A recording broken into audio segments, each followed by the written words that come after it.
بدر کے متعلق پھر سے میں یہاں پر ذکر کروں اور ان کے ناموں کی انشاءاللہ آج تلاوت بھی کروں گا۔ اس کی وجہ یہ ہے کہ ہمیں یہ ضروری ہے کہ ہمارے بچوں میں یہ عظیم تاریخوں کو منتقل کرتے رہیں۔ کربلا تو ہر سال سنتے ہیں، لیکن پھر کیوں سناتے ہیں؟ اس لیے کہ بار بار سننے سے جذبہ جوان رہتا ہے۔ ہمارے بچوں کو یہ کہانیاں نہیں ہیں، بلکہ ان کے جذبوں کو جوان رکھنے اور حوصلوں کو بلند رکھنے والی یہ دوائیاں ہیں۔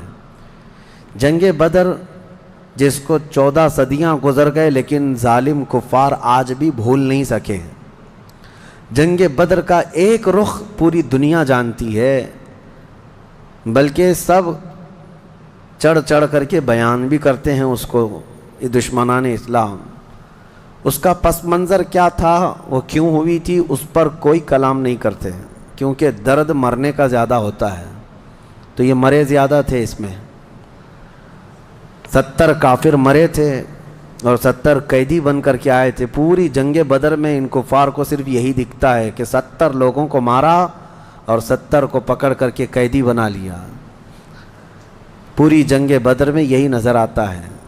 لیکن میرے عزیزو، اگر انصاف کی عینک رکھنے والا غور سے ان حالات کو پڑھے گا تو اس نتیجے کو پہنچے گا، اسلام میں یہ جتنی جنگیں ہوئی جس میں حضور پاک صلی اللہ تعالیٰ علیہ وسلم تشریف لے گئے، اکثر کا تعلق ڈیفنس سے ہے، یہ ڈیفینسیو رہی ہیں۔ اب میں آپ کو ایک چیز بتاتا ہوں، کیونکہ جنگ بدر کے احوال بتانے سے پہلے اس کا پس منظر بتانا ضروری ہے کہ کیوں ہوئی۔ اچھا، یہ بھی میں آپ کو کلیئر بتا دوں کہ یہ پہلی جنگ نہیں ہے۔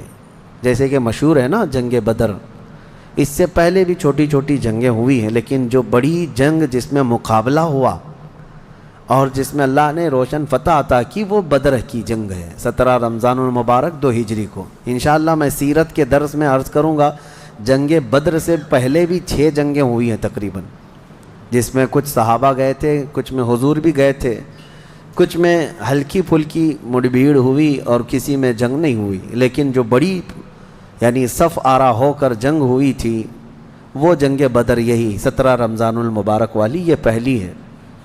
جیسے کہ ایک بدر اولا بول کر کے ایک جنگ مشہور ہے اور بدر ثانیہ اس کو کہتے ہیں، یہ 17 رمضان المبارک والی، میں اس کو انشاءاللہ سیرت کے بیان میں عرض کروں گا۔ آج اس پر ہم فوکس کرتے ہیں کہ کیوں ہوئی۔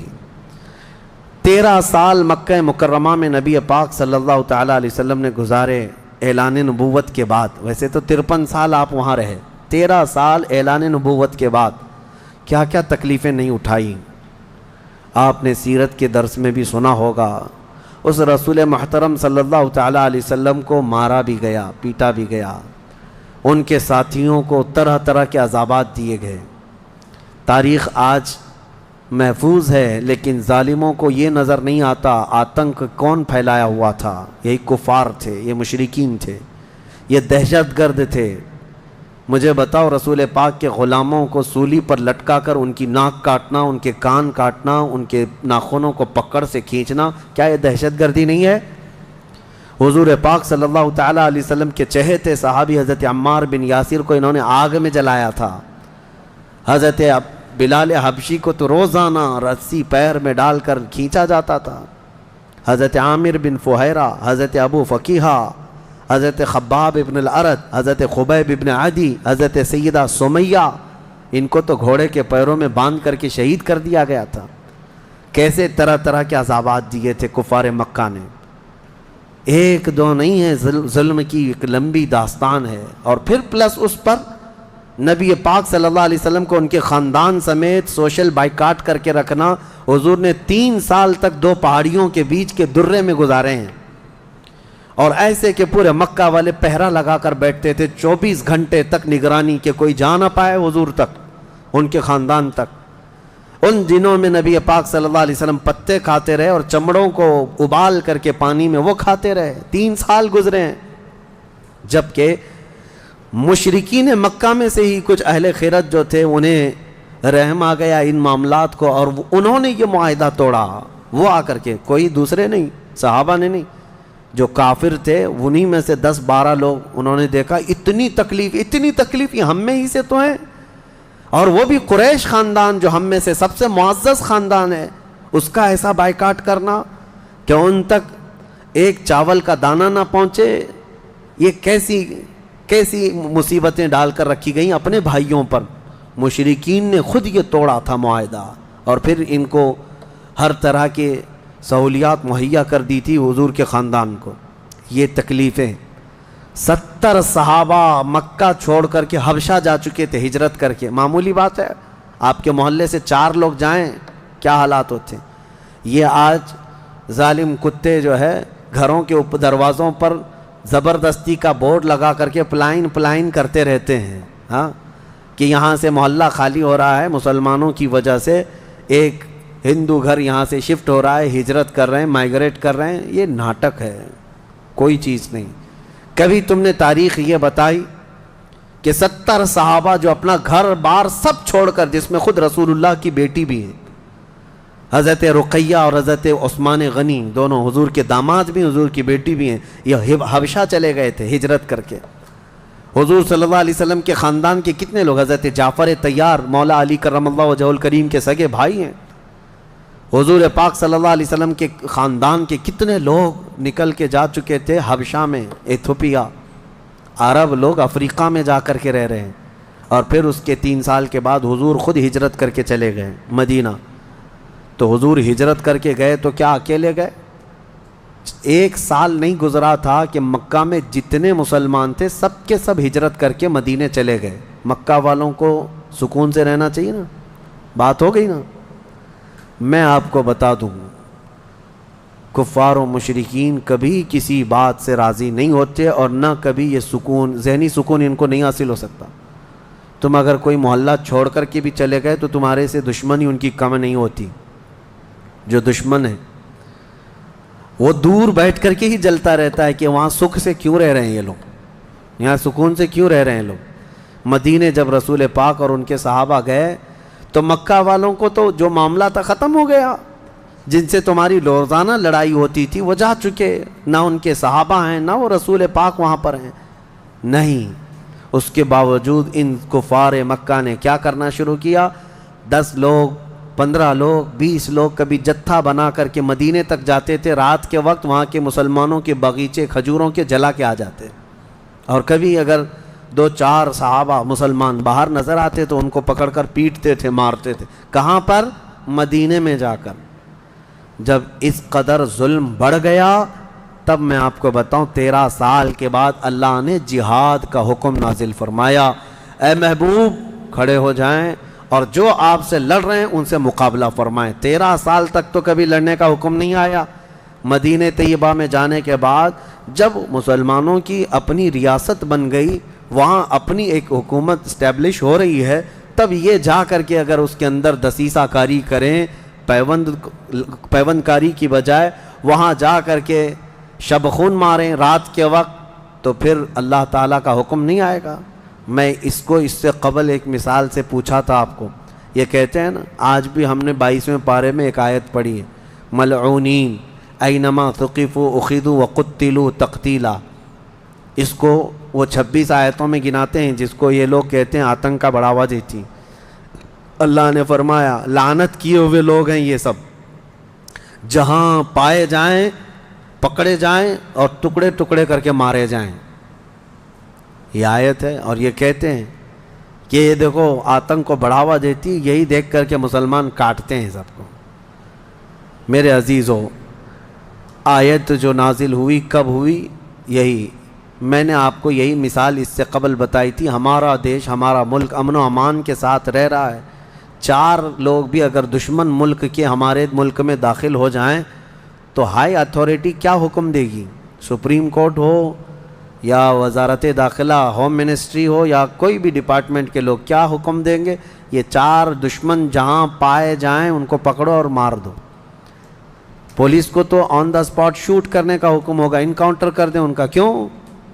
ہمارے ملک کا نقصان کر سکتے ہیں۔ یہی بات تھی مدینے میں جا کر کے جب مکہ کے کفار نقصان کر رہے تھے، صحابہ کو مار رہے تھے، حکم آیا کہ اب ان کے ساتھ نرمی نہیں، اب ان کے ساتھ لڑو اور اپنی جان کی حفاظت کرو۔ آج ہر ملک اتنا ڈیفنس کا اختیار رکھتا ضرور ہے.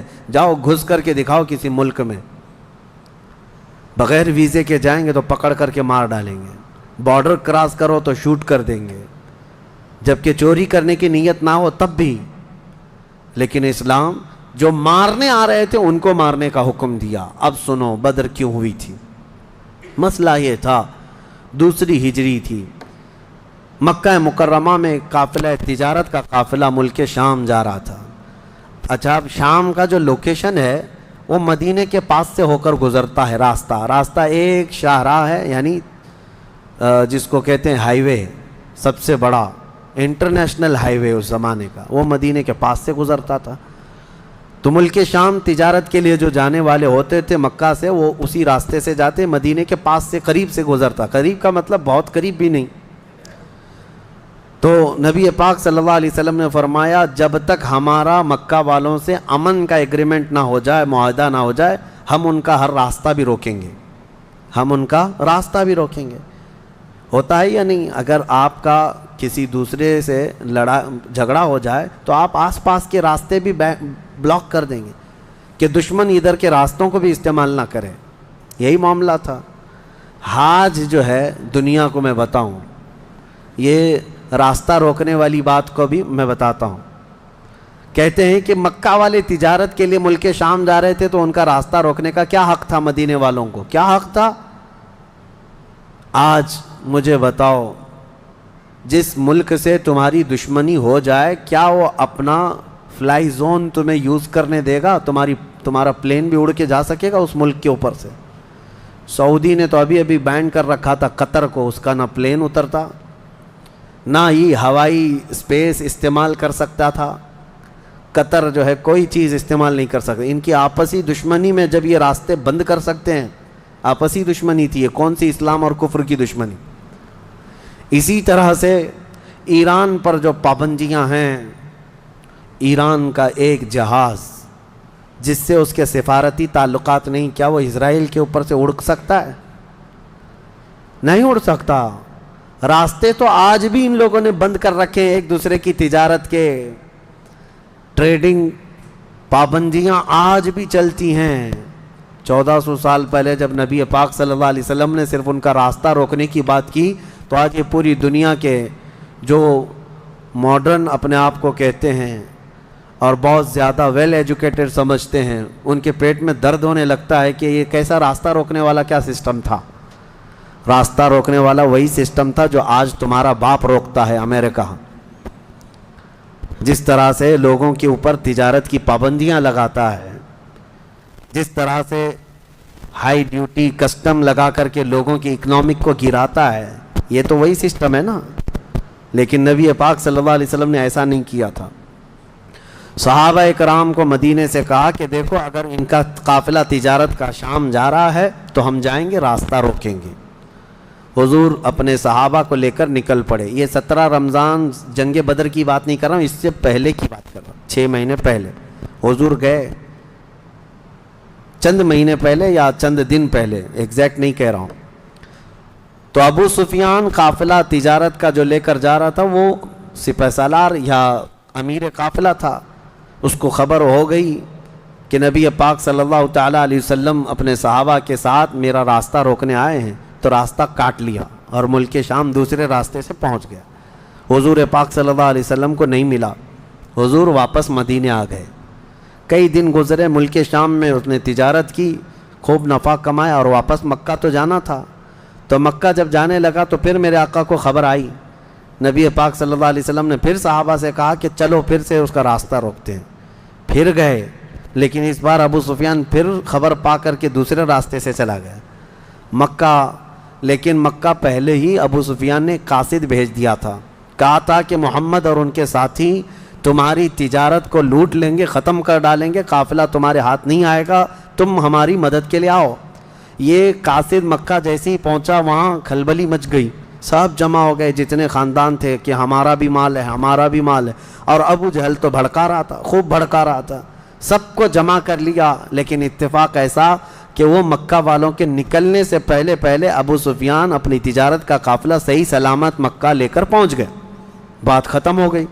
تجارت کا قافلہ آ گیا. جو سمجھ بوجھ والے تھے انہوں نے خیر منائی, کہا کہ چلو ہمارا مال پہنچ گیا, اب ضرورت نہیں جانے کی. لیکن ابو جہل کسی بات پر خاموش نہیں تھا, کہا کہ نہیں, ہم محمد اور ان کے ساتھیوں کو مزہ چکھائیں گے کہ انہوں نے روکنے کی کوشش کیوں کی. اگر آج ہم ان کا مقابلہ نہیں کریں گے تو آگے ہماری تجارت کے لیے بڑے مسئلے پیدا ہو جائیں گے. اور اس کے بعد سب کو بھڑکاتا رہا. کتنے بہت سارے چھوڑ کر چلے گئے, لیکن پھر بھی ابو جہل کے بہکاوے میں جتنے آئے وہ 1000 کی تعداد میں تھے. اور وہ لوگ پورے ہتھیار سے لیس ہو کر ساز و سامان سب لے کر کے نکل پڑے مدینے آنے کے لیے, کہ مدینے جا کر کے ان کا سب اینٹ سے اینٹ بجا کر کے آئیں گے. اب نبی پاک صلی اللہ علیہ وسلم راستے میں نہیں تھے, 2 بار گئے اور واپس آئے, قافلہ روکنے کے لیے واپس آئے. لیکن جیسی حضور کو یہ خبر ہو گئی کہ وہ لوگ مدینے پر حملہ کرنے کے لیے نکل رہے ہیں, اصل وجہ سن لیجئے بدر کی اصل وجہ. جب وہ لوگ 1000 کی تعداد میں مکہ سے نکل چکے تھے اور میرے آقا کو یہ خبر مل گئی, مخبر نے آ کر بتایا کہ جنگ کی تیاری سے مدینے کے اوپر حملہ آور ہونے کے لیے نکلے ہیں مکہ کے لوگ. اب نبی پاک صلی اللہ علیہ وسلم نے صحابہ سے فرمایا کہ ان کو مدینے پہنچنے مت دینا, اگر مدینے آ گئے تو مدینے کو توڑ پھوڑ کریں گے, شہر میں داخل ہوں گے, جنگ ہوگی تو کچھ نہ کچھ گھر ٹوٹیں گے, کسی کی آبادی اجڑے گی, کچھ نہ کچھ نقصان ہوگا, لہذا ہم خود مدینے سے باہر نکلتے ہیں. نبی پاک صلی اللہ علیہ وسلم اب اس ارادے سے اپنے صحابہ سمیت باہر نکلے. اس میں تعداد مختلف روایات کے مطابق 313, 314, 315, 319 اور ایک میں 360 اصحاب بدر کی تعداد پہ الگ الگ روایات ہیں. 313 صحابہ کی روایت بہت سارے محدثین نے روایت کی ہے, اور 360 کی بھی روایت ہے, 360 لوگ بھی تھے. بہرحال وہ اس طور پر کہ بچے دوسرے لوگ سب ملا کر کے کسی نے شمار کیا, اور کسی نے صرف خالص جنگ کرنے والوں کو شمار کیا. اس میں سارے بڑے بڑے اجلہ صحابہ ہیں, سیدنا ابو بکر صدیق, سیدنا عمر فاروق, سیدنا حیدر کرار, علی مرتضیٰ رضی اللہ تعالیٰ, دیگر اصحاب. ہاں, حضرت عثمان غنی رضی اللہ تعالیٰ عنہ اس میں شامل نہیں تھے. اس کی وجہ یہ تھی کہ حضور صلی اللہ علیہ وسلم کی بیٹی حضرت رقیہ بیمار تھیں, مدینے میں تھی. نبی پاک صلی اللہ تعالیٰ علیہ وسلم نے حضرت عثمان سے کہا کہ تم اپنی اہلیہ میری بیٹی کی تیمارداری میں رہو, تمہیں بدر میں شریک ہونے کا برابر ثواب دیا جائے گا. حضرت عثمان غنی مدینے میں تھے. اسی وجہ سے آج بھی اصحاب بدر کے ناموں کی جب تلاوت ہوتی ہے نا, تو حضرت عثمان کا نام بھی اس میں آتا ہے. وہ اگرچہ جنگ میں گئے نہیں تھے, لیکن اسماء بدر میں ان کا نام شامل ہے. آپ پڑھ کر کے دیکھنا یا سننا تو حضرت عثمان غنی کا بھی نام ہے, کیونکہ مال غنیمت جب تقسیم ہو رہا تھا تو حضور نے حضرت عثمان کو بھی اس میں سے حصہ دیا تھا. خیر, جب نبی پاک صلی اللہ تعالیٰ علیہ وسلم یہ صحابہ کو لے کر نکلے, اب مدینے سے 160 کلومیٹر مکہ کی طرف کا یہ راستہ ہے بدر. بدر ایک علاقے کا نام ہے, وہاں ایک کنواں تھا جس کا نام بدر تھا, جس کی وجہ سے اس علاقے کا نام بدر پڑا. اب حالات دیکھیں کیسے آزمائش کے بڑھتے گئے. میں مختصراً انداز میں آپ کے سامنے رکھوں گا. یہ جنگ کا پس منظر تھا, حضور لڑنے کے لیے گئے نہیں تھے بلکہ ڈیفینس کے لیے, کہ مکہ والے نکل چکے تھے. اب مکہ والے آ کر جس جگہ پڑاؤ کیے وہ بھی بدر تھا, وہاں کنواں تھا, پانی تھا, اس کے لیے وہاں پر ان لوگوں نے بھی قیام کیا. میرے آقا صلی اللہ علیہ وسلم نے بھی اپنا لشکر انداز کر دیا. صحابہ وہاں پر اتر پڑے, سب کے خیمے لگ گئے اور کنویں کے پانی پر بھی قبضہ ہوا. اس کے بعد دیکھا صحابہ کے دل گھبرائے ہوئے تھے, کیونکہ حضور صلی اللہ علیہ وسلم اور صحابہ کو جو زمین ملی تھی وہ ریتیلی زمین تھی, بالو کی زمین, پاؤں دھس جایا کرتے تھے. اور کفار مکہ جہاں پر اترے تھے وہ تو سخت سپاٹ فلیٹ زمین تھی, مٹی کی زمین تھی, اور اس میں گھوڑے اچھی طرح دوڑتے تھے. یہ ریتیلی زمین پر گھوڑوں کے پیر بھی گھس جاتے اور انسانوں کے بھی. اچھا, یہ بات بھی میں بتا دوں, کل تعداد صحابہ اکرام رضوان اللہ تعالیٰ علیہ مجمعین کے ساتھ 313 صحابہ میں صرف 4 گھوڑے تھے. 4 گھوڑے, یہ 4 گھوڑوں پر بیٹھ کر کے گئے ہیں. کون سوار ہوا ہوگا, کون پیدل چلا ہوگا؟ اور اونٹوں کی کچھ تعداد. اس کے علاوہ تلوار سب کے پاس نہیں, اور جس کے پاس ہے ان کی سبزیاں بھی کٹتی نہیں. ان حالات میں تو وہ گئے تھے. نبی پاک صلی اللہ تعالیٰ علیہ وسلم کے ساتھ جب گئے، اب وہاں پر صحابہ اکرام کے دلوں کے اندر تھوڑی گھبراہٹ آنے لگی کہ ہم زمین اس طرح کی ہے، اور تعداد جب ان کی دیکھتے ہتھیار سے لیس، تو یہ عرض کرتے کہ کیا ہوگا۔ پہلی جنگ ہو رہی تھی نا، آمنا سامنا پہلی مرتبہ ہو رہا تھا۔ اب نبی پاک صلی اللہ تعالیٰ علیہ وسلم سب صحابہ کو لے کر رات کو بیٹھتے ہیں۔ اب اس میں جو نبی پاک صلی اللہ تعالیٰ علیہ وسلم کے سامنے صحابہ اکرام سے مشورہ ہو رہا تھا، اب وہ ایمان کی بات ہے۔ حضور نے صحابہ کی بات یہ سنی کہ جو مہاجرین تھے وہ یہ کہہ رہے تھے کہ انصار کا تو کچھ گیا نہیں، ہمارا گیا ہے، مکہ میں ہمارے مال لوٹے، ہماری جائیدادیں لوٹیں، انصار مدینے میں رہتے ہیں، مکہ کے کفار نے ان کا تو کچھ بگاڑا نہیں۔ ہو سکتا ہے کہ انصار جو ہے جنگ میں انٹرسٹ نہ لیں، ان کا کیا گیا ہے، یہ مہاجرین کی جنگ ہے، انصار جو ہے ہو سکتا ہے انٹرسٹ نہ لیں، وہ نہ آئیں، یہ ان کے دلوں میں بات تھی۔ حضور پاک صلی اللہ علیہ وسلم نے محسوس کر لیا، کیونکہ 69 انصار صحابہ اس کے اندر تھے، 69 بڑی تعداد ہوتی، 70 صحابہ تقریباً انصار تھے۔ اب دلوں میں جب یہ بات آئی مہاجرین کے کہ پتہ نہیں ہے لڑیں گے کہ نہیں لڑیں گے، کیونکہ ان کا تو کچھ گیا نہیں ہے نا، جیسے آج لوگ کہتے ہیں میرا تھوڑی نا اس سے کوئی مسئلہ ہے۔ تو پھر نبی پاک صلی اللہ علیہ وسلم نے رات کے وقت انصار صحابہ کو پہلے بلایا، سب بیٹھے ہوئے تھے، مشورہ کرنا تھا۔ سید الانصار حضرت سعد ابن معاذ رضی اللہ تعالیٰ عنہ انصار کے سردار تھے، بلایا اور پوچھا کہ تمہارا کیا مشورہ ہے، آپ کا کیا مشورہ ہے جنگ کے سلسلے میں۔ سنو، حضور پاک صلی اللہ تعالیٰ علیہ وسلم کی بارگاہ میں حضرت سعد بن معاذ سب سے پہلا جواب کیا دیتے ہیں؟ کہتے ہیں یا رسول اللہ صلی اللہ علیہ وسلم، پورے انصار کی طرف سے تو میں ترجمانی کرنے کے لیے کھڑا ہوں، لیکن میرے آقا کیا ہم بھی کوئی پوچھے جانے کی چیز ہیں؟ آپ کے سلسلے میں ہم بھی کوئی پوچھے جانے کی چیز ہیں؟ اور حضرت سعد ابن معاذ کہتے ہیں قسم رب ذوالجلال کی، مدینے سے برق الغماد یمن تک بھی آپ جائیں، انصار کا ہر بچہ آپ کے قدموں کے ساتھ ہوگا۔ آپ تو صرف بدر تک آئے یا رسول اللہ، اگر ہمیں پیدل یمن تک بھی لے جاتے ہم آپ کے پیچھے جاتے۔ ان کے الفاظ میں سناؤں، ایمان تازہ ہو جاتا ہے۔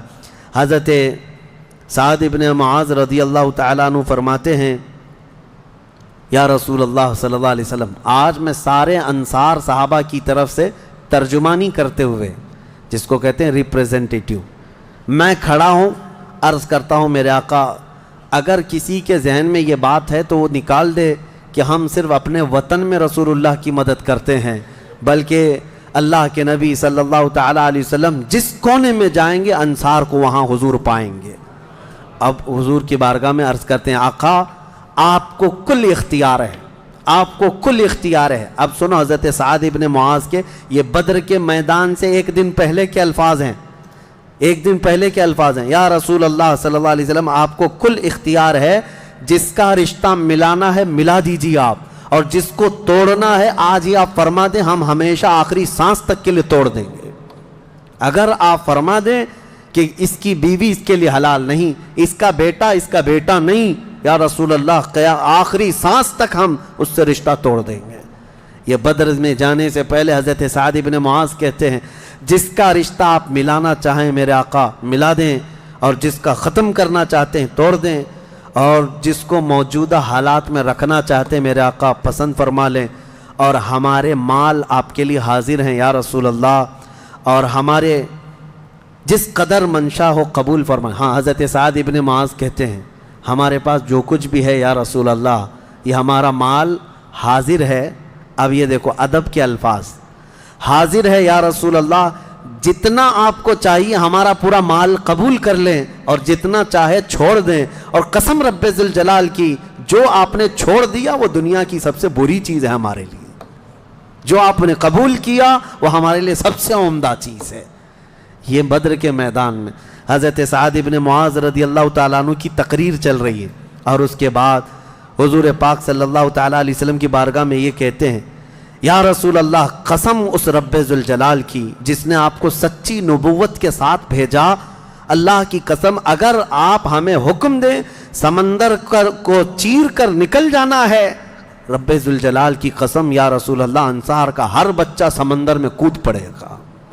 یہ بدر سے پہلے کی تقریر۔ اب ان کی تقریر سن کر حضور بڑے خوش ہوئے۔ میرے آقا صلی اللہ تعالیٰ علیہ وسلم نہایت ہی خوشی کا اظہار فرماتے ہیں، اور اس کے بعد پھر حضرت مقداد بن اسود ایک صحابی ہیں، کھڑے ہوتے ہیں، پوچھا یا رسول اللہ صلی اللہ علیہ وسلم آپ صحابہ سے مشورہ لے رہے ہیں کس بات کا؟ کہا جنگ ہونا چاہیے نہیں ہونا چاہیے؟ حضرت مقداد بن اسود کہتے ہیں یا رسول اللہ ہم بنی اسرائیل نہیں ہیں جنہوں نے موسیٰ علیہ السلام سے کہا تھا اے موسیٰ آپ اور آپ کا خدا جائیے قوم جبارین سے لڑیے، ہم یہاں بیٹھ کے دیکھیں گے۔ نہیں یا رسول اللہ ہم امت محمدیہ ہیں، جہاں میرے آقا کا پسینہ گرے گا ہم سب کا خون کا قطرہ وہاں گرے گا، جب تک ہمارے جسم میں آخری قطرہ بھی خون کا باقی ہے ہم میں سے کوئی پلٹنے کا تصور بھی نہیں کرتا۔ یہ رسول پاک صلی اللہ علیہ وسلم کے چہیتے صحابہ کی تقریریں تھیں، سب کے جذبے جوان تھے، کوئی لوٹنا نہیں چاہتا، کوئی پلٹنا نہیں چاہتا۔ اب صحابہ کو باہر کر کے حضور خیمے میں چلے گئے۔ اب سنو، حضور پاک صلی اللہ تعالیٰ علیہ وسلم جیسی ہی خیمے میں گئے جہاں آج مسجد عریش بنی ہے، اس کو عریش کہا جاتا حضور کے خیمے کو۔ حضور سجدے میں گر گئے۔ سجدے میں گرنے کے بعد نبی پاک صلی اللہ تعالیٰ علیہ وسلم اتنا گریہ وزاری کر رہے تھے، اتنا رو رہے تھے سجدے میں حضور پاک صلی اللہ علیہ وسلم، اور جو صحابی ان کی خدمت میں کھڑے تھے وہ کہتے ہیں نبی پاک صلی اللہ تعالیٰ علیہ وسلم کی الفاظ میں سن رہا تھا ابتحالات کو، عرض یوں کر رہے تھے اے اللہ ایک چھوٹی سی فوج، ایک چھوٹی سی جماعت تیرے دین کی نصرت کے لیے میدان میں اتری ہے، اے اللہ اگر اس جماعت کی تو کل مدد نہ کرے گا تو قیامت تک اس روئے زمین پر کوئی سجدہ کرنے والا نہیں آئے گا، اے اللہ قیامت تک کوئی تیری عبادت نہیں کر سکے گا۔ یہ محبوبانہ انداز ہے میرے آقا کا، یہ کوئی دھمکی نہیں ہے اللہ کو، رب تعالیٰ کی بارگاہ میں گڑ گڑانا کہ مولا اگر ان کی مدد نہیں کرے گا تو پھر کون تیری عبادت کرے گا۔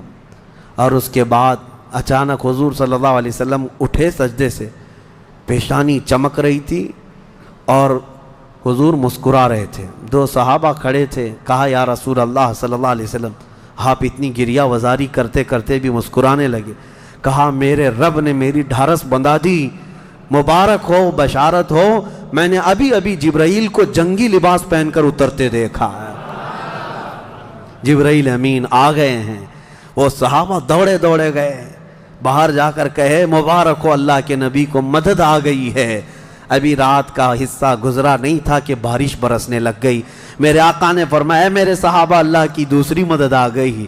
صحابہ نے پوچھا یہ کیسے؟ کہا جاؤ میدان میں دیکھو، ریت کی زمین پر بارش ہوئی تھی تو ریت پوری جمع ہو گئی، مضبوط ہو گئی، اور کافروں کی زمین پر بارش برسی تو کیچڑ ہو گیا، ان کے پیر پھسلنے لگ گئے، ان کے گھوڑے بدکنے لگ گئے، اور صحابہ کے پیر ریت میں بالکل مضبوط جم کر رہ گئے۔ حضور نے فرمایا بارش بھی اللہ نے تمہاری مدد کے لیے نازل فرمائے۔ صبح اٹھتے ہیں، صبح ہوتی، حضور اکرم نہیں رات کے وقت ہی، ابھی رات کا وقت ہے، صحابہ کے دل کی تسلی کے لیے میرے آقا اپنے ہاتھ میں ایک چھڑی لے کر جاتے ہیں میدان میں، صحابہ پیچھے پیچھے ہیں، لکیر کھینچا، حضور نے فرمایا کل یہاں ابو جہل گر کے مرے گا، دوسری لکیر کھینچا اور کہا یہاں عتبہ مرے گا، تیسری لکیر کھینچ کر کہا یہاں شیبہ مرے گا۔ یہ بڑے بڑے پہلوانوں کے نام حضور گنا رہے تھے، صحابہ دل ہی دل میں خوش ہو رہے تھے، ان کا یقین کامل اتنا تھا نبی نے جو فرما دیا وہ ہو کر رہے گا۔ رات کے وقت ہی صحابہ کو یہ معلوم تھا ان کفار کے کتنے وکٹ گرنے والے ہیں، کتنے پہلوان زمین بوس ہونے والے ہیں، کتنے موت کی گھاٹ پہنچنے والے ہیں، صحابہ کو یہ معلوم ہو گیا تھا اور دل چوڑے تھے، سینے کشادہ تھے۔ صبح ہوتی ہے، نبی پاک صلی اللہ تعالیٰ علیہ وسلم ابھی اپنے خیمے میں تھے، عریش میں، میدان بدر کے خیمے میں تھے۔ ایک صحابی دوڑتے ہوئے آتے ہیں، آ کر کے بارگاہ مصطفیٰ میں عرض کرتے ہیں یا رسول اللہ صلی اللہ علیہ وسلم ہماری تعداد بڑھ گئی، ہماری تعداد بڑھ گئی۔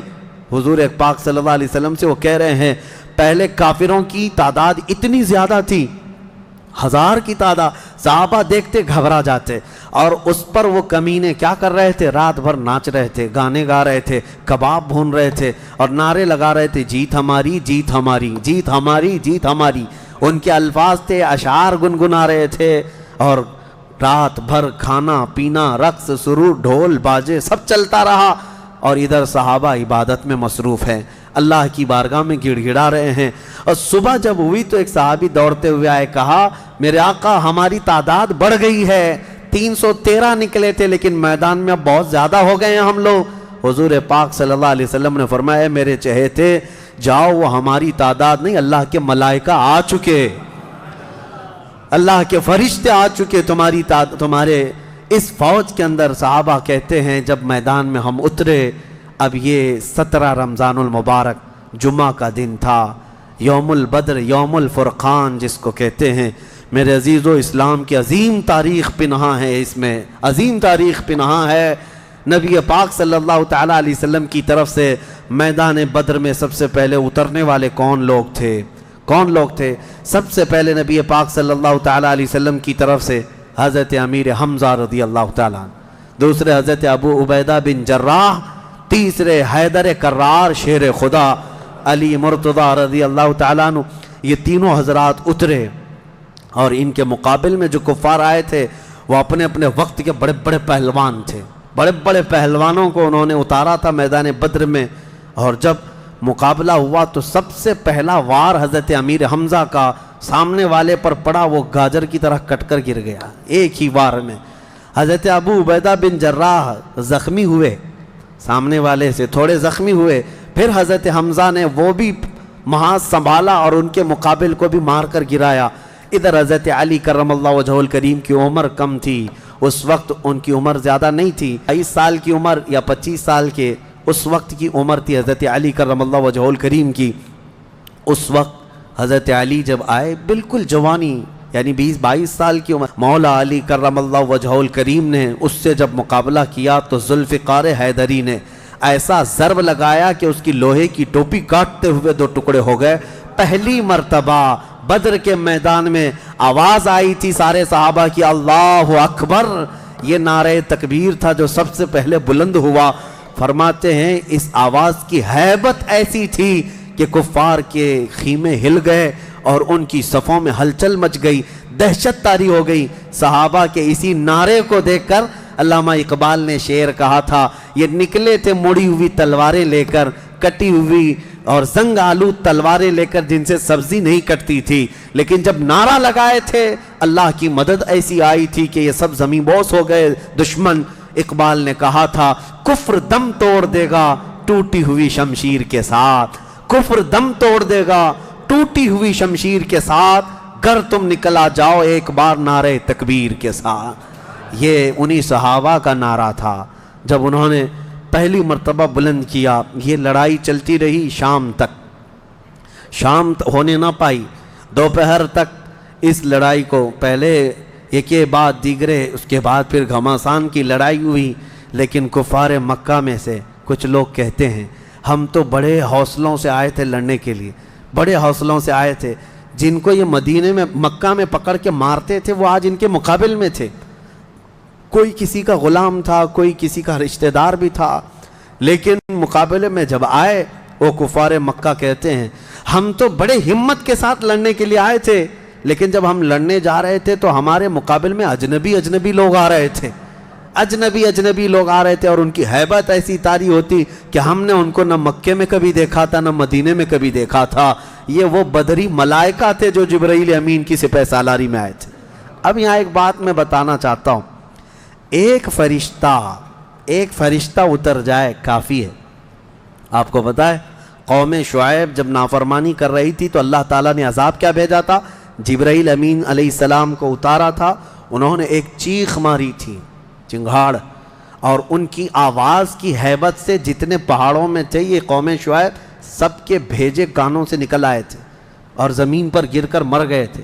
تو یہاں جبرائیل امین اکیلے آ جاتے، صرف آواز لگاتے، کسی کو تلوار اٹھانے کی بھی ضرورت نہیں، یہ 1000 پورے کیڑے مر جاتے. لیکن یہ وجہ کیا ہے؟ مفسرین نے فرمایا یقیناً ایک فرشتہ بھی مدد کے لیے کافی ہوتا، لیکن اللہ نے بدر کے میدان میں 5000 فرشتے اتارے یہ عظمت مصطفیٰ کے لیے، یہ رسول اللہ کی عظمت کے لیے۔ کبھی کبھار تعداد جو ہے وہ شان بتانے کے لیے ہوتی ہے، عظمت بتانے کے لیے ہوتی ہے۔ ہاں ایک جھنڈا کافی ہوتا ہے، لیکن کبھی 10 جھنڈے لگاؤ تو اس کی عظمت بڑھ جاتی ہے۔ ہاں 2 باڈی گارڈ کافی ہوتے ہیں، لیکن 10 کھڑے ہو جائیں تو اس کی ہیبت اور طاری ہوتی ہے۔ یہ ایک انسانی ذہن بنا ہوا ہے۔ اللہ تبارک و تعالیٰ نے اپنے محبوب کی عظمت شان کی وجہ سے 5000 ملائکہ کو اتارا۔ اب یہ جنگ ہوتی رہی، اس میں صحابہ تو لکڑیوں سے جنگ کرتے رہے، سب تلواروں سے نہیں، کچھ صحابہ تو لکڑیوں سے جنگ لڑتے رہے، اور لکڑیوں سے ہی کئی کو مار کے گرایا، اور 70 جو ہے موت کے گھاٹ اتر گئے، اور اس میں معمولی 70 نہیں تھے، بڑے بڑے گرو گھنٹال تھے، جتنے بھونکتے تھے مکہ میں بیٹھ کر۔ ابو جہل مر گیا، حضرت بلال حبشی کا آقا امیہ بن حرب وہ مر گیا، اور کئی ایسے بڑے بڑے عتبہ شیبہ جیسے بڑے بڑے کافر، یہ سب کے سب موت کے گھاٹ اتر گئے۔ بدر کی ایک لڑائی ایسی کہ اچھوں کی جڑ کاٹ کر رکھ دیا۔ اب یہاں پر حضور پاک صلی اللہ تعالیٰ علیہ وسلم کا رحم بھی دیکھیں۔ حضور ملاحظہ فرما رہے تھے، جب امیہ گر کر زخمی ہوا تھا، حضور نے جو صحابی لڑ رہے تھے کہا کہ روک دو اس کو۔ امیہ جو لڑ رہا تھا وہ بڑا ہٹا کٹا پیسہ والا مکہ کا بڑا آدمی تھا، تو جو صحابی لڑ رہے تھے انہوں نے گرا دیا، وہ زخمی ہو کر گرا، حضور نے فرمایا چھوڑ دو اس کو، وہ صحابی ہٹ گئے۔ حضور نے فرمایا بلال حبشی کو بلاؤ۔ بلال کہاں ہے؟ بلال آئے، کہا اے بلال آؤ، جتنا اس نے تڑپایا تھا خوب آج تم بدلا لو اس کے ساتھ، کیونکہ یہی وہ تھا جو حضرت بلال کو ایک ڈرم میں ڈال کر دن بھر رکھتا تھا، لوہے کی ایک ٹاکی بنا کر اس میں ڈال کر اوپر سے ڈھکن ڈال کر گرم دھوپ میں ان کو ایسے ہی رکھ دیتا تھا، بغیر کھانا پانی دیے شام تک ان کو کھولا جاتا تو ان کا جسم پورا اجمرا ہو جاتا تھا، ان کی پیٹھ ایسی گل گئی تھی انگاروں میں سلانے کی وجہ سے کہ ریڑھ کی ہڈی دکھتی تھی۔ یہ حضرت بلال کے ساتھ کیا تھا، حضرت بلال حبشی نے مار کر اس کو ختم کیا۔ عدو اللہ، اور حضرت بلال مارتے وقت کیا کہہ رہے تھے یہ بھی سنیے، یہ صحابہ کا جذبہ ہے۔ کہتے ہیں اس کو قتل کیا اور یوں کہا انت عدو اللہ و عدو رسولنا، میں نے تجھے مار دیا ہے اس لیے کہ تو اللہ کا اور میرے حبیب کا دشمن تھا، یہ نہیں کہ مجھے تڑپاتا تھا، یہ نہیں کہ تو نے مجھے بہت مارا ہے اب چکھ لے مزہ۔ حضرت بلال یہ کہتے ہیں تو اللہ کا دشمن تھا اور میرے مصطفیٰ کا دشمن تھا، میں نے تجھے ختم کیا۔ یہ بدر کی وادی میں حضرت معاذ اور معوذ بن عفراء رضی اللہ عنہما، 2 چھوٹے بچے، بچوں پر جہاد تو ہے نہیں لیکن یہ ضد کر کے اصرار کر کے حضور کے پاس آئے تھے، کہا ہمیں اجازت دے دے، میرے آقا نے ان کو اجازت دی تو یہ جنگ میں شریک ہوئے۔ حضرت عبد الرحمن بن عوف کہتے ہیں صاحب بڑے بڑے صحابہ، جنگ کے میدان میں نفسا نفسی کا عالم ہوتا ہے، اپنا ڈیفنس کرنا ضروری ہوتا ہے، کہاں سے تیر آئے کہاں سے تلوار آئے، لیکن یہ 2 بچے اس طرح سے میدان میں ہیں کہ حضرت عبد الرحمن بن عوف سے کہتے ہیں چچا ہمیں ایک بات بتائیے، ابو جہل کس کا نام ہے؟ حضرت عبد الرحمن بن عوف کہتے ہیں میں ہنس پڑا، ان کی عمر 13 سال کے آس پاس کی تھی، کہتے ہیں یہ کیا کرو گے تم، وہ سردار قریش ہے، پہلوان ہے مکہ کا۔ ان بچوں نے کہا ہم نے دیکھا تو نہیں مگر سنا ہے اس خبیث کے بارے میں کہ وہ ہمارے آقا کو گالیاں دیتا ہے، وہ ہمارے نبی کو گالیاں دیتا ہے۔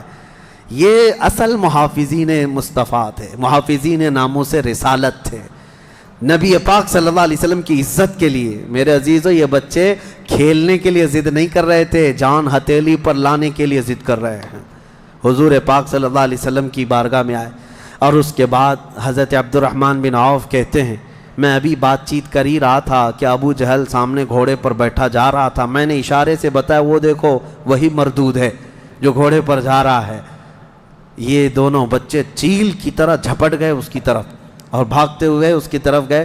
ابو جہل کو یہ ایکسپیکٹیشن ہی نہیں تھا، یہ امید ہی نہیں تھی کہ اس کے مقابل میں کبھی کوئی بچہ آ سکتا ہے۔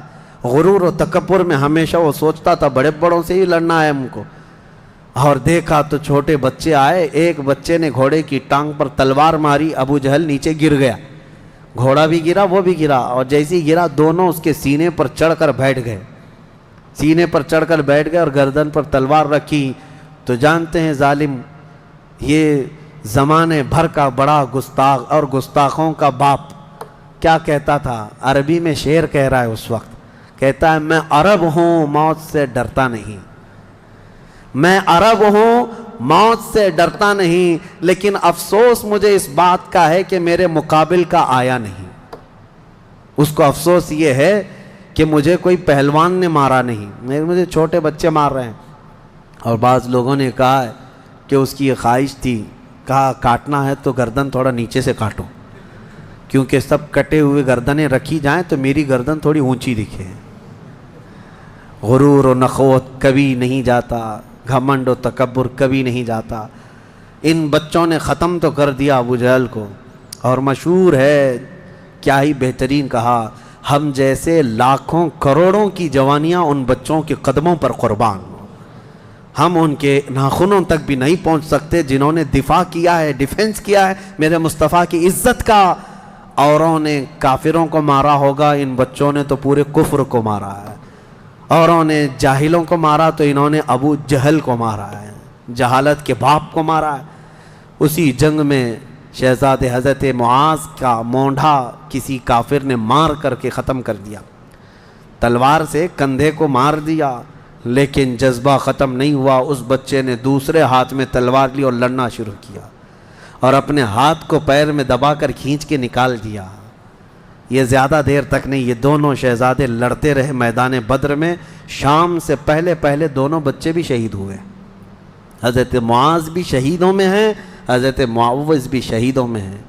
کس باپ کے یہ بیٹے تھے، کس گھر میں آنکھیں کھولی تھی انہوں نے، جہاں ماں کو قرآن کی تلاوت کرتے سنا، باپ کو محراب عبادت میں دیکھا، اور گٹھی میں ان کے پلایا ہوا تھا عظمت مصطفیٰ. سب سے پہلی چیز ہے میرے عزیزو، یہ جان دے چکے میدان میں. نبی پاک صلی اللہ علیہ وسلم شام کے وقت جنگ کا پانسا کیسے پلٹا، یہ صحابہ ایسے گھستے چلے گئے ان کے صفوں میں کہ وہ ہیبت سے بھاگنے پر مجبور ہو گئے.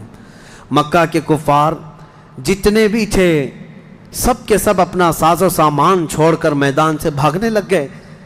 وہاں پر اپنے مویشی چھوڑا، اپنے بہت سارے چھوڑا، یہاں تک کہ 70 قیدی پکڑ میں آئے اور 70 مارے جا چکے تھے، 140. اور صحابہ میں 13 شہید تھے، 1 زخمی تھے. 13 شہید ہوئے، 1 زخمی تھے. حضرت عبیدہ بن حارث وہ بھی راستے میں جا کر شہید ہوئے. تو جنگ بدر کے ٹوٹل شہید 14 ہیں، باقی وہ 70 اور 140 پورے ٹوٹل یعنی قیدی ملا کر. شام کے وقت اب سنو میرے آقا صلی اللہ علیہ وسلم کا معجزہ. صحابہ کہتے ہیں حضور نکلے، میدان میں آئے، سب کافروں کی لاشیں ایک جگہ کھینچ کر لا کر گڑھے میں ڈال دی گئیں. لیکن لاشیں دیکھنے کے لیے حضور میدان میں جا رہے تھے. صحابہ کہتے ہیں قسم خدا کی ہم نے دیکھا حضور نے جس کے لیے جو دائرہ کھینچا تھا وہ کافر وہیں گر کے مرا تھا، ایک بال بھی باہر نہیں تھا. حضور نے جس کے لیے لکیر کھینچا تھا وہ کافر اسی میں گر کر مرا ہوا تھا. حضور نے جو نشان بنایا تھا ابو جہل وہیں مرا ہوا تھا، عتبہ وہیں مرا ہوا تھا، شیبہ وہیں مرا ہوا تھا. آج کے منافقین کے لیے بھی یہ درس ہے. یہ دیکھیں جنگ بدر کی تاریخ کو، نبی پاک صلی اللہ علیہ وسلم ایک دن پہلے یہ بتا رہے ہیں کہ کون کہاں مرے گا، اور یہ ابھی تک اس بحث میں ہے کہ پیٹھ پیچھے کا علم نہیں، دیوار پیچھے کا علم نہیں، یا اپنے جیسا نبی کو بھی قیاس کرتے ہیں. اللہ ہدایت عطا فرمائے. اب شام کے وقت سارے وہ لاشوں کو لا کر ایک گڑھے میں جمع کر دیا، اور جو مسلمان صحابہ تھے ان کی لاشیں جمع کی گئیں اور ان کو عزت کے ساتھ احترام کے ساتھ اسی بدر کے میدان کے قریب دفن کر دیا گیا. اور کافروں کی لاشوں کے پاس کھڑے ہو کر حضور نے پھر ایک خطبہ دیا، خطبہ دے رہے تھے، اور اس میں حضور صلی اللہ علیہ وسلم یہ فرما رہے تھے، اے لوگو ہمارے رب نے جو ہم سے وعدہ کیا تھا وہ پورا کر دکھایا اللہ نے. بتاؤ تمہارا خدا جو تم سے کوئی وعدہ کیا تھا کیا تم کو بھی پورا کر دیا؟ کیا تم نے موت کے بعد وہ چیز پا لی جس کے لیے تم لڑتے تھے؟ صحابہ پوچھنے لگے یا رسول اللہ صلی اللہ علیہ وسلم آپ ہی کس کو سنا رہے ہیں؟ یہ مرے ہوئے کفار کو. حضور نے فرمایا یہ تم سے بھی زیادہ سنتے ہیں. مرنے کے بعد وہ تم سے بھی زیادہ سنتے ہیں. اسی لیے حضور پاک صلی اللہ علیہ وسلم نے فرمایا کہ مردہ لوگوں کی باتیں تو چھوڑیں، چلنے والوں کے پیر کے چپل کے نیچے جو آواز آتی ہے وہ بھی مردہ سنتا ہے، اس کے کان بڑھ جاتے ہیں. اب مجھے بتاؤ میرے عزیزو، بدر میں مارے گئے ہوئے غلیظ قسم کے کافر جب باتیں سن سکتے ہیں تو اللہ کے اولیاء اپنی قبروں میں کیوں نہیں سنتے؟ انبیاء کرام اور اولیاء کرام اپنی قبروں میں نہیں سنتے؟ ہم جاتے ہیں اور اسی یقین کے ساتھ جاتے ہیں کہ وہ قبروں میں ہماری باتوں کو سنتے بھی ہیں، اور اللہ نے ان کو تصرف اور اختیار دیا ہو تو ہمارے حق میں اللہ کی بارگاہ میں سفارش بھی کرتے ہیں. یہ ہے جنگ بدر. اس کا خلاصہ یہی ہے کہ وہ اگرچہ 313 نہتے تھے لیکن یقین کامل تھا. اسی کو اقبال نے کہا ہے، یقین محکم عمل پہ ہم، جہاد محبت فاتح عالم، جہاد زندگانی میں ہیں یہ مردوں کی شمشیریں. کہ یہ وہ صحابہ تھے، ان کے بارے میں وہ کہتے ہیں اللہ کے شیروں کو آتی نہیں روبائی. اللہ کے شیروں کو آتی نہیں روبائی. یہ لومڑی کی طرح نہیں رہتے بلکہ ان کا عزم حوصلہ بڑا جوان تھا، اور میدان میں اترے تھے تو نہ یہ تلواروں کے بھروسے آئے تھے نہ ہاتھی گھوڑوں کے بھروسے آئے تھے، بلکہ ان صحابہ کا صرف یقین یہ تھا اللہ ہمارے ساتھ ہے، رسول ہمارے ساتھ ہے.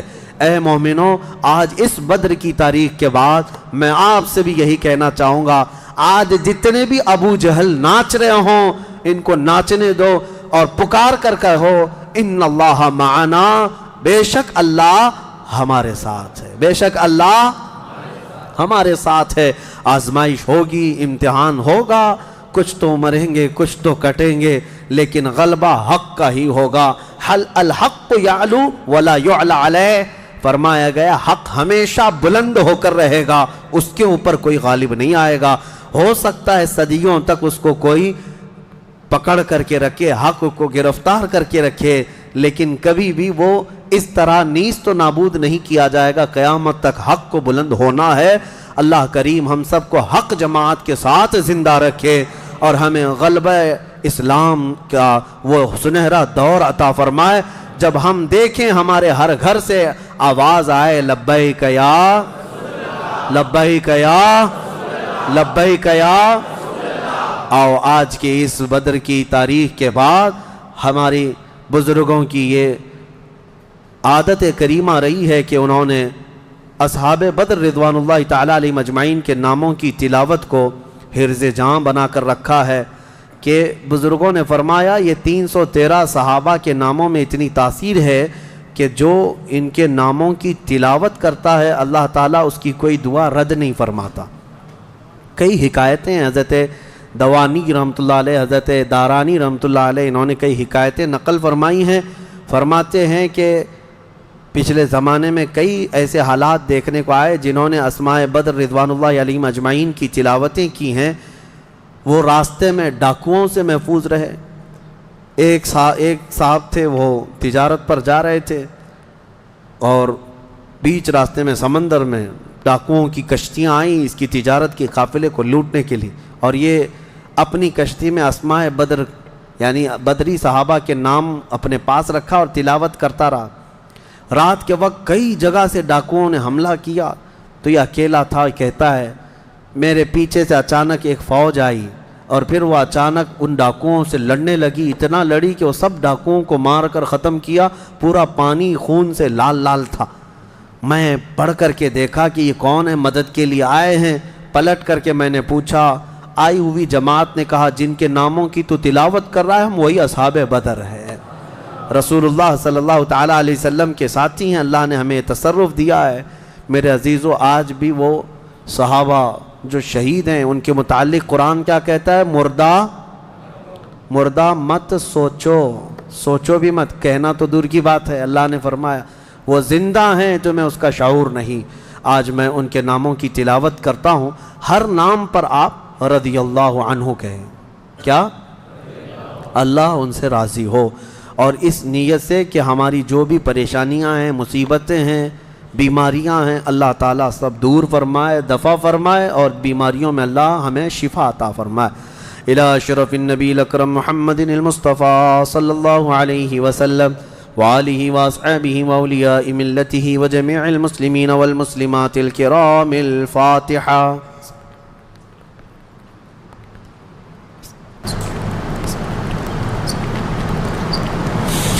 اللهم صل صلاة كاملة وسلم سلاما تاما على النبي الذي تنعل به العقد وتنفرج به الكرب وتقضى به الحوائج وتنال به الرغائب وحسن الخواتم ويستسقى الغمام بوجهه الكريم وعلى آله وصحبه في كل لمحة ونفس بعدد كل معلوم لك.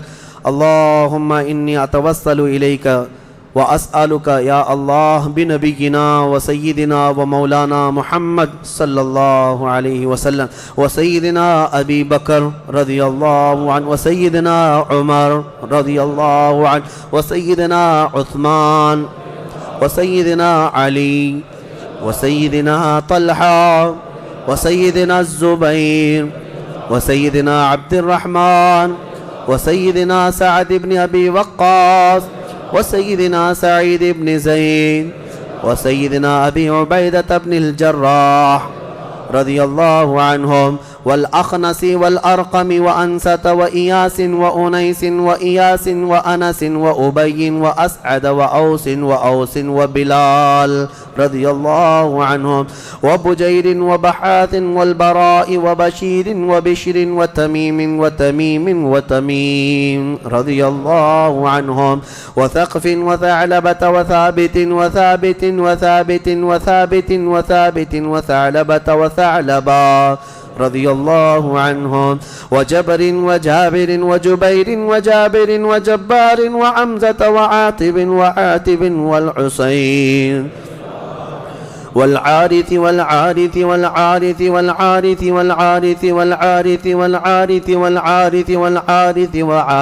والعارث وعرين والعباب وعبيب وحرام وحمزة رضي الله عنهم وبخالد وخباب وخنيس وخريم وخولي وخواد وخداش وخراش وخارجة وخلاد وخالد وخليد وخليفة وخبيب وذي الشمالين وذكوان وربيعة وربعي ورفاعة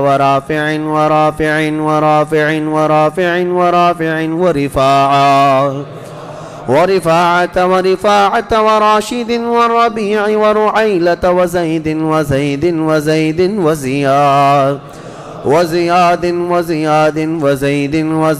والسائب وسالم وصبرة وسنان وسهيل وسويبة وسعد وسلمة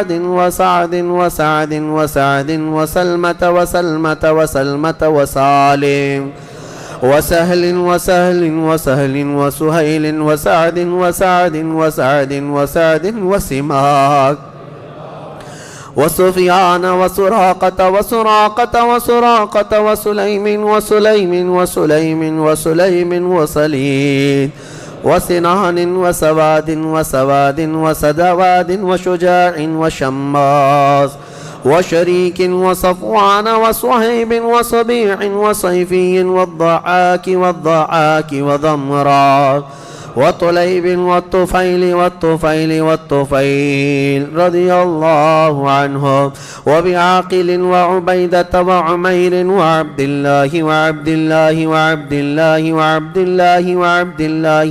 الله رضي الله عنهم وعياض وعثمان وعقبة وعكاشة وعامر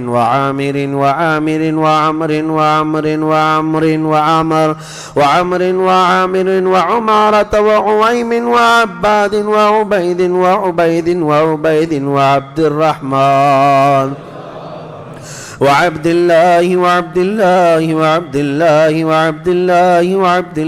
وعاصم وعوف وعمير وعمارة وعبيد وعبد ربة وعبدة وعبد الله وعمر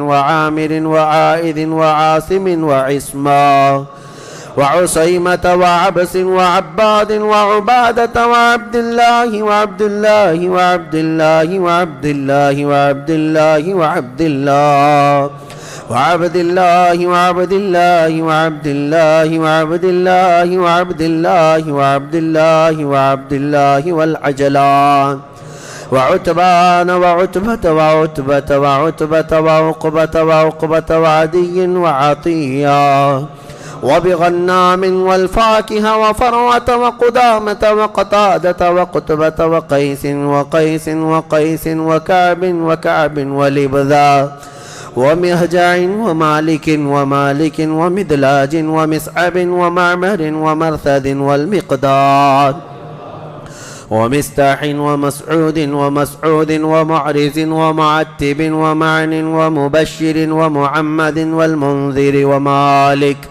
ومالك ومعن ومعتب ومعتب ومسعود ومعوذ ومعوذ ومعاذ ومعاذ ومعاذ ومعاذ ومعاذ ومالك ومالك ومالك ومالك ومسعود ومسعود ومسعود ومسعود والمجذر ومعبد ومعبد ومعقل والمنذر ومحرر ومليل ونضر والنعمان والنعمان والنعمان والنعمان والنعمان والنعمان ونعيمان ونوفل وبواقد ووهب ووهب ووديعة وودقة وهانئ وهبيل وهلال ويزيد ويزيد ويزيد ويزيد ويزيد ويزيد وأبي سنان وأبي مرثد وأبي مخجي وأبي كبشا وأبي سلمة وأبي صبرة وأبي حذيفة وأبي عقيل وأبي الهيثم وأبي مليل وأبي لبابا وأبي حنة وأبي حبة وأبي ضياح وأبي شيخ وأبي دجانة وأبي طلحة وأبي الأعور وأبي أيوب وأبي حبيب وأبي قيس وأبي خلاد وأبي خارجة وأبي صرمة وأبي خزيمة وأبي قتادة وأبي داود وأبي صليط وأبي حسن وأبي اليسر وأبي مسعود رضي الله عنهم أجمعين وبسائر الصحابة والتابعين رضوان الله عليهم أجمعين. الفاتحة.